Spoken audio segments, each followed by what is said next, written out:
Bonjour tout le monde, j'espère que vous allez bien. Vous m'avez terriblement manqué la semaine dernière. Comme vous le savez, je vous l'expliquais dans ma dernière vidéo, j'avais des problèmes de peau sensible et réactive, des rougeurs que j'ai toujours au-dessus des paupières avec une légère desquamation, des boutons dans le cou. Je suis allée voir mon médecin qui m'a donné un traitement, ça semble s'améliorer mais c'est très long.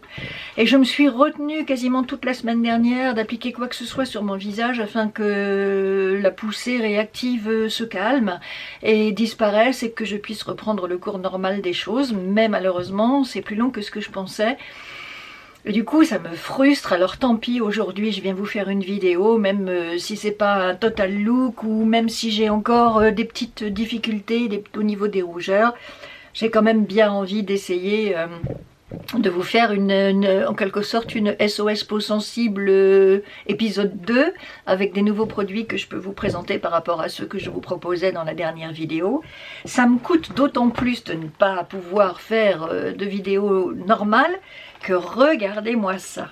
Dans cette poche, vous avez tout le make-up Charlotte Tilbury que j'ai commandé et que je voudrais découvrir avec vous, comme je vous l'ai déjà dit, je crois, dans une autre vidéo. Vous avez le fond de teint, la poudre, le blush, le bronzer et le highlighter, l'anti-cerne, le mascara, des rouges à lèvres et un crayon à lèvres. Vous pouvez pas savoir comme ça me coûte de pas l'ouvrir, de pas le regarder, de ne pas m'en servir parce que je vous ai promis qu'on découvrirait ça tout ensemble et on va le faire, mais je dois attendre pour cela que mes problèmes de peau passent un petit peu parce que je me sens pas de mettre des produits que je ne connais pas, que je n'ai pas testé sur une peau sensible. J'espère que vous admirez ma bravoure et ma patience de ne pas encore avoir déballé tout ça. Croyez-moi, c'est dur.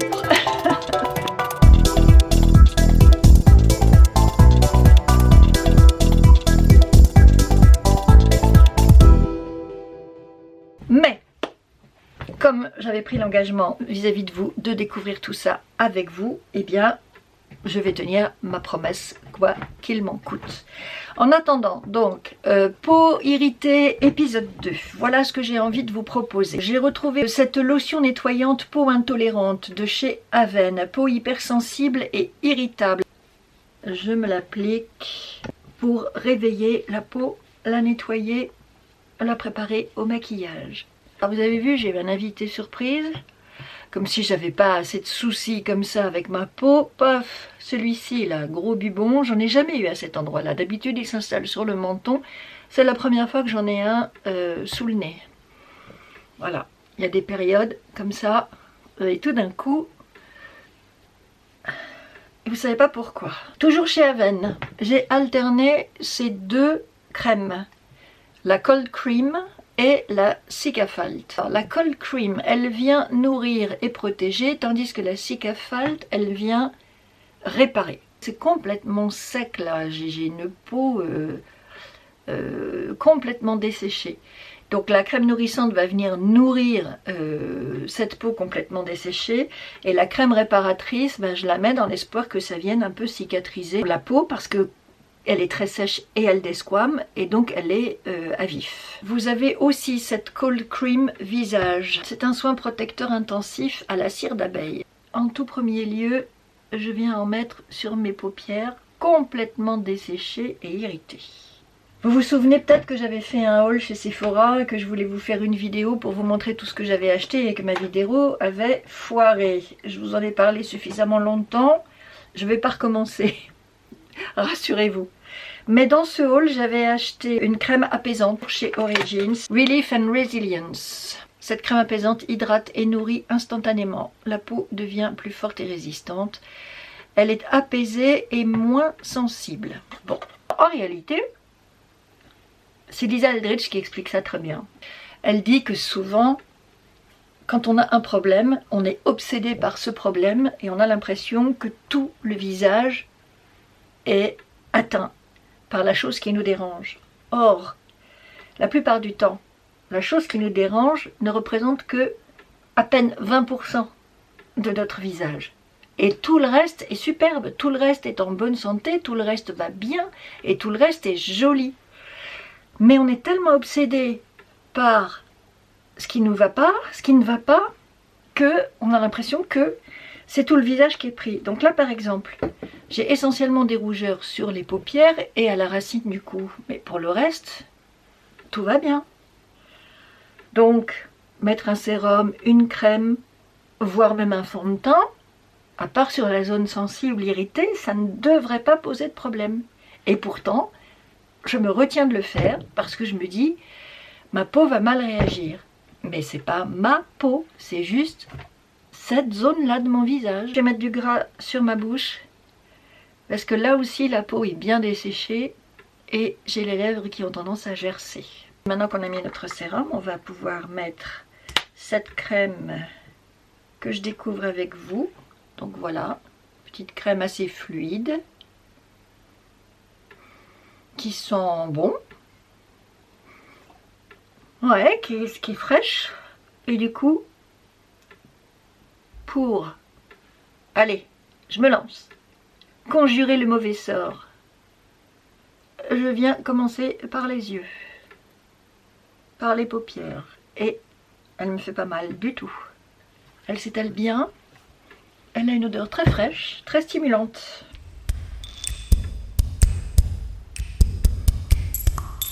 Ceci est ma boîte de fond de teint. Oui, je sais, je suis un petit peu folle.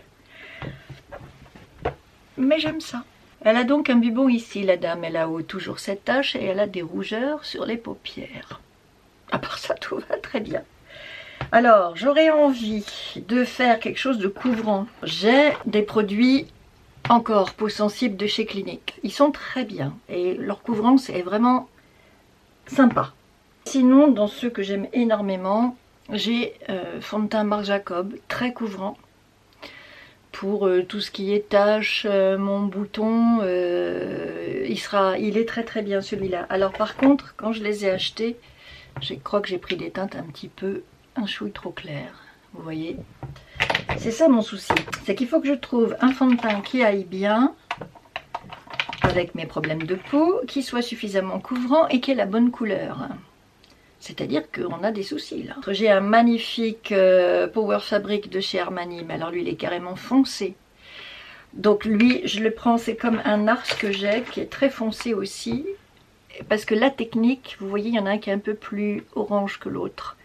La technique c'est qu'avec un fond de teint clair et un fond de teint foncé, vous faites tous les mélanges que vous voulez. Quand on commence à se mettre au soleil, on commence à brunir, on est plus ou moins clair.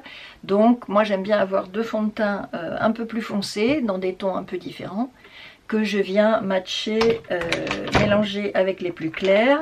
Par exemple celui-ci de chez Clinique, vous voyez. Et du coup quand on mélange les deux, on finit par avoir la teinte qui va bien. Alors peut-être que je pourrais m'amuser à mélanger ces deux-là.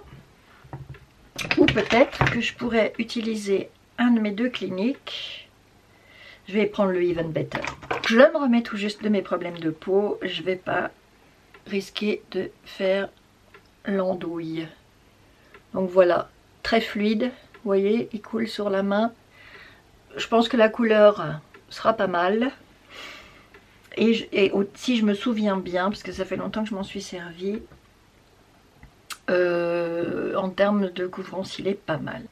Ah ouais, regardez, ça matche pas mal hein, la couleur du fond de teint sur ma peau.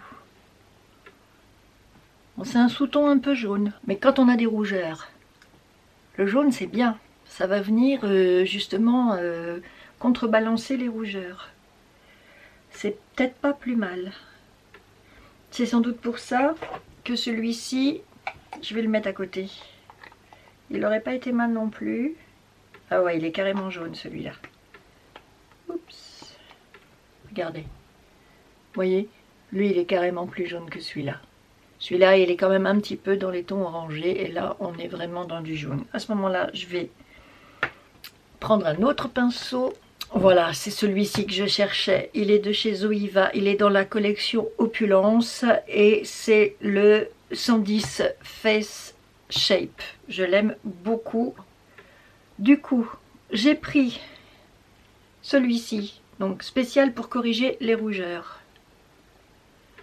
Et je viens l'appliquer tout doucement sur mes principales rougeurs. Il est plus épais que le Even Better. Il est plus crémeux. Celui-ci, il me fait penser au Vichy Derma Blend que je vous ai montré dans la vidéo précédente.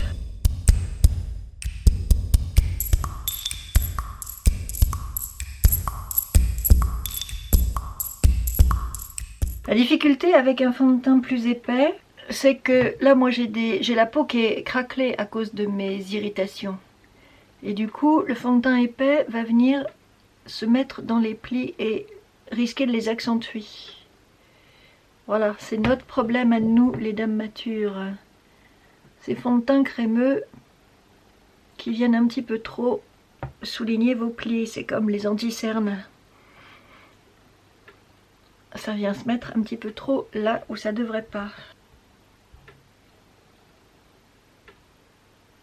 Pour le teint, on n'est pas si mal. Et finalement, là où ça me faisait mal tout à l'heure, c'est-à-dire sur les paupières et puis aux ailes du nez, ça chatouille un tout petit peu, mais ça va, c'est supportable. Ça ne me fait pas particulièrement mal.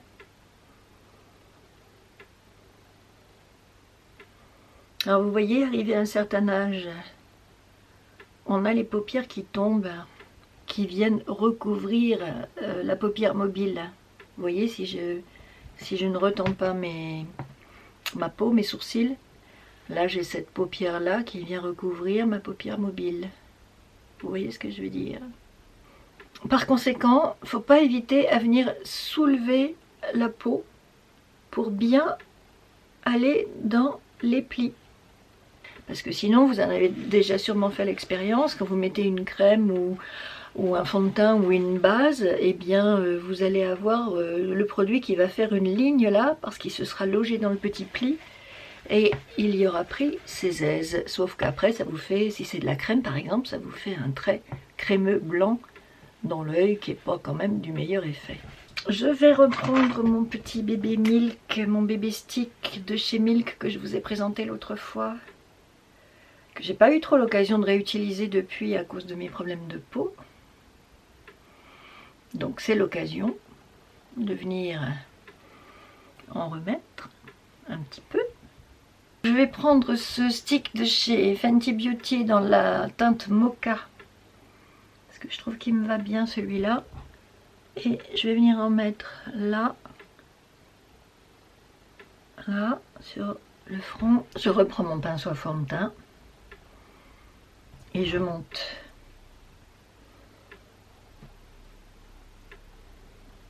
Vous voyez?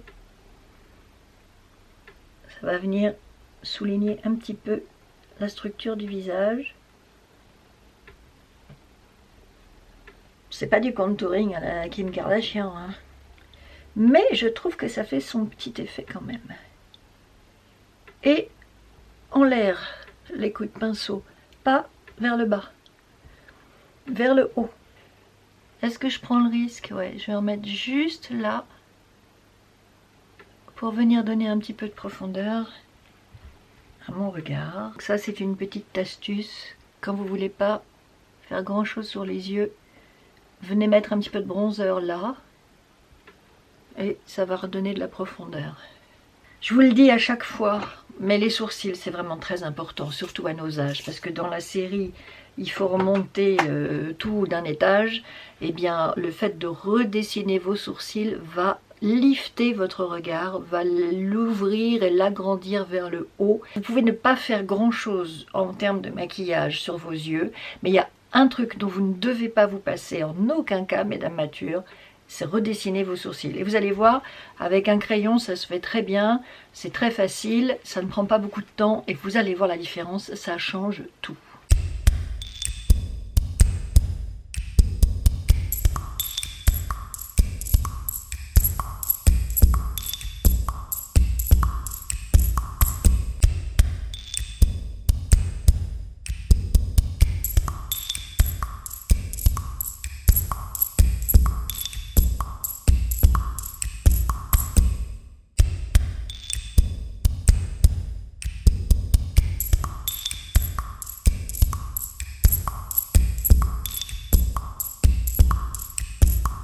voyez, il n'y a pas forcément grand chose à faire, juste reprendre votre ligne de sourcil et venir combler les trous si vous en avez. Et puis la redessiner, l'allonger un tout petit peu si vous estimez que vos sourcils sont un peu courts. Il n'y a pas énormément de travail à faire. Et pourtant, déjà, vous voyez que ça ouvre le regard, ça lift en quelque sorte la zone de vos yeux. Donc c'est vraiment une petite astuce make-up qui n'est pas hyper longue à faire.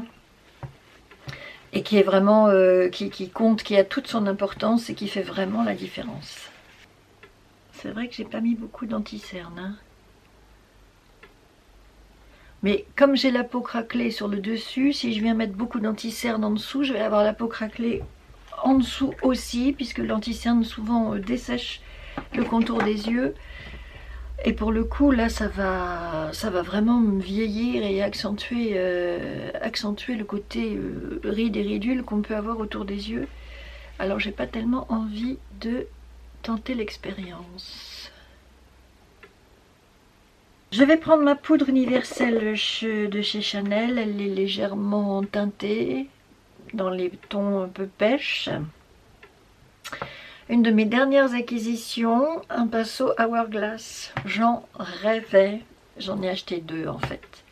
J'en rêvais de ces 2 pinceaux. Alors au début je ne pouvais pas saquer les pinceaux à double embout, ça me donnait des boutons. Et maintenant je n'utilise quasiment plus que ça.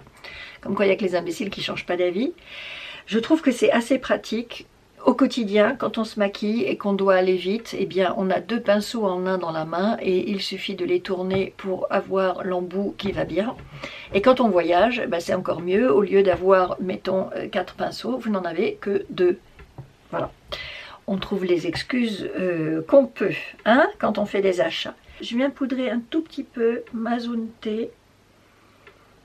Je ne vais pas poudrer énormément. Je vais éviter le dessous de l'œil. Encore une fois, pour ne pas risquer de craqueler trop la peau, plus qu'elle ne l'est déjà. Un tout petit peu les joues.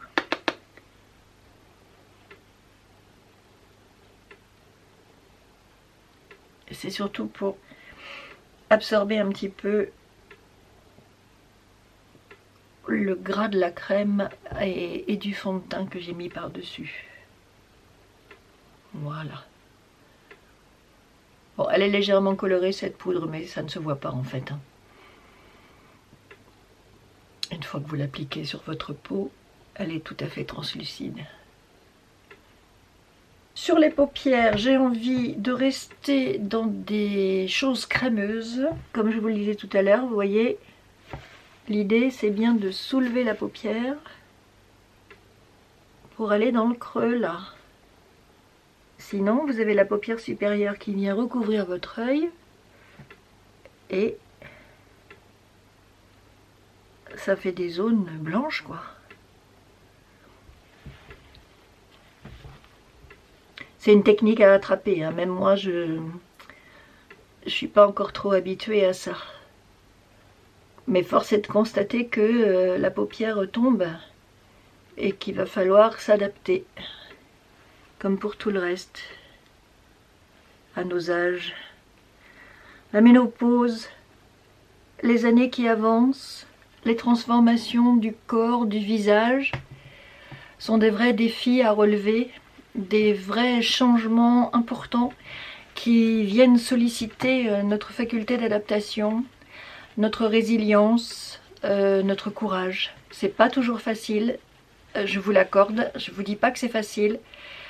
Je vous dis qu'il faut qu'on se regarde avec le plus d'amour possible, le plus de bienveillance possible.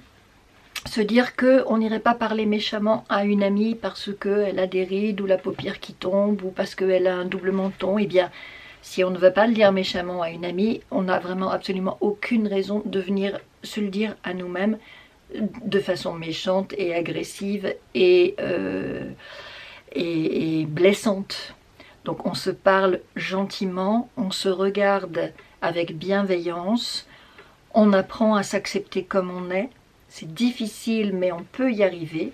Il suffit de se regarder dans la glace et de se dire ok, c'est moi, c'est moi maintenant, aujourd'hui, avec ce visage-là, avec ses rides, ses taches, ses rougeurs, ses bajoux, ce double menton, ses paupières tombantes, ses cheveux blancs. Mais c'est quand même toujours nous, c'est quand même toujours la femme que nous sommes, que nous avons été. Elle est un petit peu plus âgée, elle a un peu plus de rides, elle a un peu plus de cheveux blancs, mais c'est toujours la même. Et cette femme-là, il faut l'aimer, il faut la respecter. Et petit à petit, eh bien, on va apprendre de nouvelles techniques, on va prendre de nouveaux produits, on va peut-être changer de couleur, d'ombre à paupières, on va changer de technique de maquillage, de manière à cette femme l'embellir et continuer de l'aimer comme elle est. Voilà, c'est difficile, mais je suis là pour ça, je suis là pour que nous fassions cet effort-là avec nous-mêmes et que nous nous regardions toujours avec amour et bienveillance, que nous ne soyons pas sévères avec nous, que nous ne soyons pas violentes avec nous, que nous nous aimions, que nous nous respections, parce que si nous ne nous respectons pas nous-mêmes, croyez bien que personne ne va venir le faire à votre place. C'est très très important. Regardez-vous, aimez-vous, et dites-vous que vous vous aimez, envoyez-vous des messages d'amour et vous vous sentirez bien mieux, croyez-moi sur parole. Je prends un crayon Kohl, celui-ci il est de chez Clarins et il est noir. Je l'ai retaillé parce qu'il faut quand même qu'il soit assez pointu. Je viens prendre mon Kleenex pour tirer un peu ma peau et je me regarde dans mon miroir grossissant. Et on le tente. Allez, on fait des petits points en tournant, en faisant des petits mouvements circulaires. Si on n'est pas à l'aise avec ces gestes-là, l'eyeliner et tout ça, on ne vient pas essayer de faire une ligne directe. On va plutôt procéder par petites touches et regardez. Vous voyez comment j'ai fait? J'ai pas fait le trait continu parce que là j'avais toutes les chances de me planter en fait. J'ai tiré mon œil et je suis venue faire des tout petits points à la racine de mes cils. Et c'est comme si vous aviez fait un trait d'eyeliner. Regardez, c'est pas mal hein. Ben je sais pas ce que vous en pensez, je vous regarde bien droit dans les yeux. Mais moi j'ai l'impression que du coup ce simple petit trait de crayon sur la paupière ouvre mon œil par rapport à ma paupière tombante. Je sais pas ce que vous en pensez, moi j'ai l'impression que ça joue quand même. Alors après, un trait de crayon sous l'œil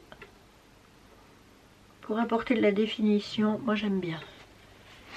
Bon, au point où j'en suis, je pense que je vais aller mettre le crayon aussi dans la muqueuse, puisque de toute façon, j'ai à moitié démarré malgré moi, comme ça. On va continuer. En attendant d'arranger ça, on va faire les lèvres. Donc là, je vais aller dans un petit rose léger.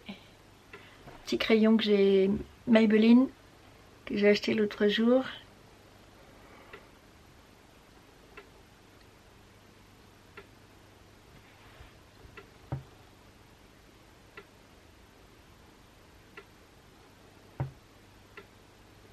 J'ai redessiné vite fait ma bouche.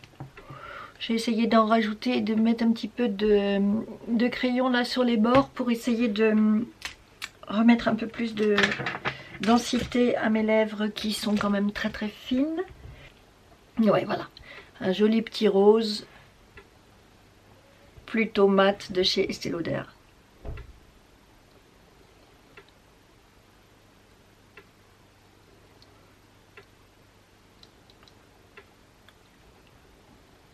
Un petit nude sympa, une petite miniature de chez Dior avec une brosse avec plein de petits picots en plastique pour venir faire les cils inférieurs. Je viens en remettre une couche supplémentaire sur ceux du haut.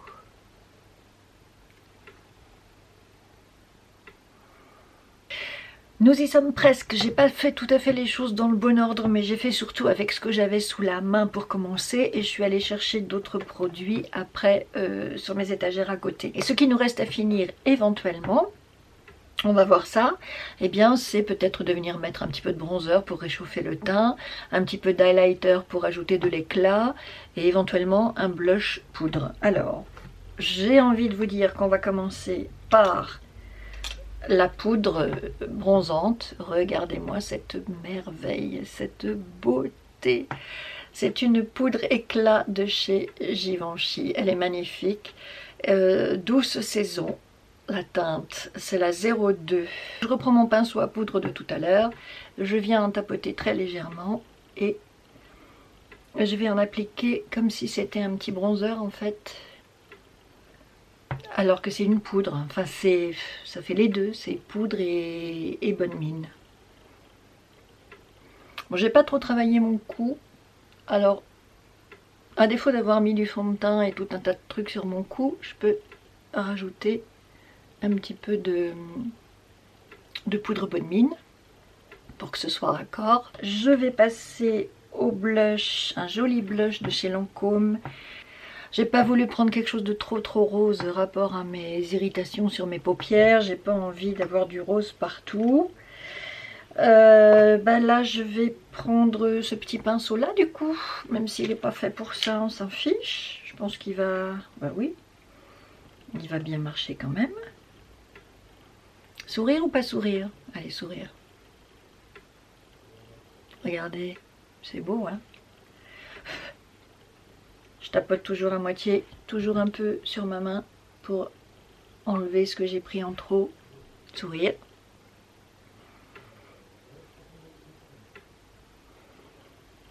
Ben voilà. Et puis pour mettre un petit peu de lumière, eh bien j'ai sorti ce highlighter de chez Dior.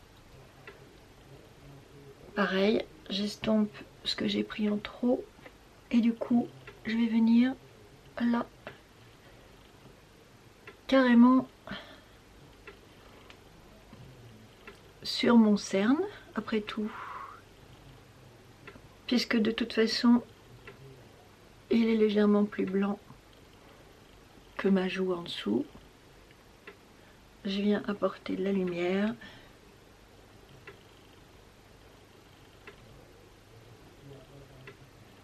Autour de mes yeux. Eh bien écoutez, je crois que on va en rester là pour aujourd'hui. Donc j'étais partie sur quelque chose d'un peau sensible à la base, donc je vous répète, des crèmes pour vous soigner, un fond de teint spécifique pour les peaux sensibles, à la fois correcteur et couvrant. Donc j'ai mélangé ces deux là de chez Clinique. Et puis ensuite, eh bien, j'ai fait comme si je n'avais pas de problème de peau. En réalité, j'ai fait mon maquillage normal avec les produits que j'utilise habituellement, en prenant soin quand même de ne pas aller trop irriter ma peau sur la paupière, puisque c'est là que se situe essentiellement mon problème. Et voilà, ça fait un joli teint, une bonne mine, les yeux ouverts, tout ce qui va bien pour affronter une journée de travail. J'espère que cette vidéo vous aura plu. N'hésitez pas à me mettre des petits pouces en l'air comme d'habitude. Je vous souhaite de passer une excellente journée. Je vous remercie d'avoir passé ce petit moment avec moi et je vous dis à la prochaine. Bye!